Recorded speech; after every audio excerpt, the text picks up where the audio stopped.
Guys, gusto nyo ba ng creamy, spicy peanut noodles? Subukan nyo to.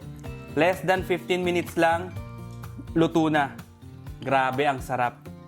Tingnan nyo naman to.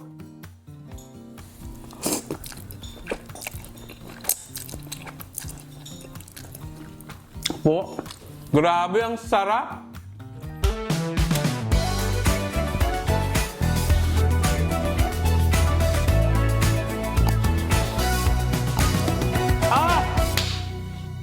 Okay guys, napakabilis ng lutuin ito. Ito nga pala yung ginagamit ko na noodles. Ayan o. Pero pwede kayong gumamit dito ng kahit anong noodles. Lulutuin lang natin itong noodles sa mga 3 minutes.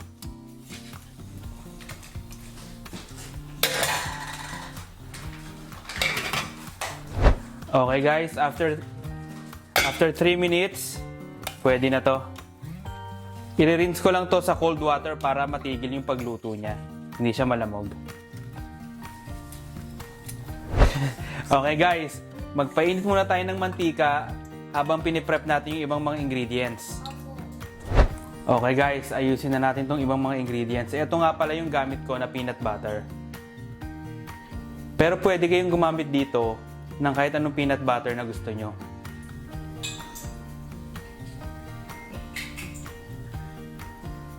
Going to the Kelowna.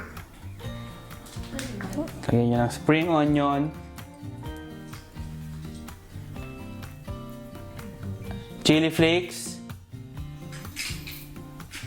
sesame seed, garlic. Guys, ito optional lang ha, gochujang.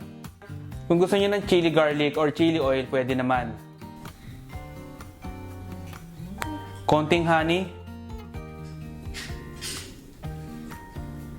soy sauce, and rice vinegar. Tapos bubuhusan nyo ng mantika.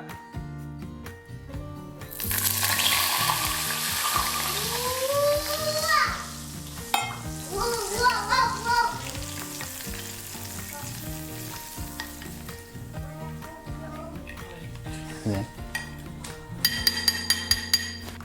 Tapos ilalagay na natin tong noodles.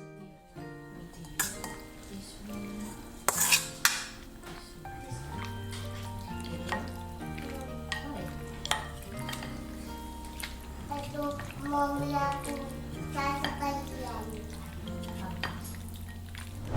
Okay guys, tapos lalagyan ko lang to ng tofu. Pero kung ano yung gusto nyong protein, yun ang gamitin nyo. Pwede namang chicken breast or beef. Etong tofu guys, niluto ko lang to sa air fryer. Napakadali lang. Pero kung gusto nyong prituhin, deep fry, kayong bahala kasi kayo naman ang kakain.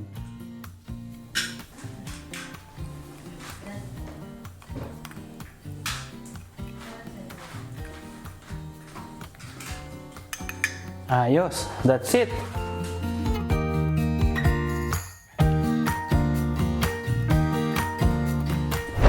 O di ba, ubod ng dali lang, less than 15 minutes, meron na kayong creamy, spicy peanut noodles.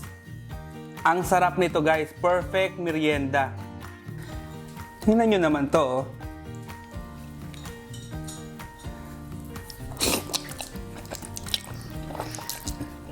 Wow, paano yan? Ang sarap, grabe. Gusto mo atlas? O sige, mamaya. Alam nyo, ang creamy, nutty, tapos merong sipa ng anghang. Perfect to guys, apakasarap, grabe. Tapos napakadali pang gawin. Pwede kayong gumamit dito ng kahit anong protein na gusto nyo. Kung gusto nyo ng chicken breast o kaya beef. Ang isa pang maganda rito, masarap na nga, tapos mura pa ng mga ingredients, budget friendly. Kaya ano pa hinihintay nyo guys? Magluto na kayo nito. Promise, hindi ako mapapaya sa inyo. So paano guys? Kung nagustuhan nyo tong video na to, syempre mag-subscribe na kayo, tapos i-like nyo na tong video at mag-request kayo ng mga pagkain na gusto nyong tsambahan natin. Mag-comment lang kayo sa video guys. Basta lagi nyong tatandaan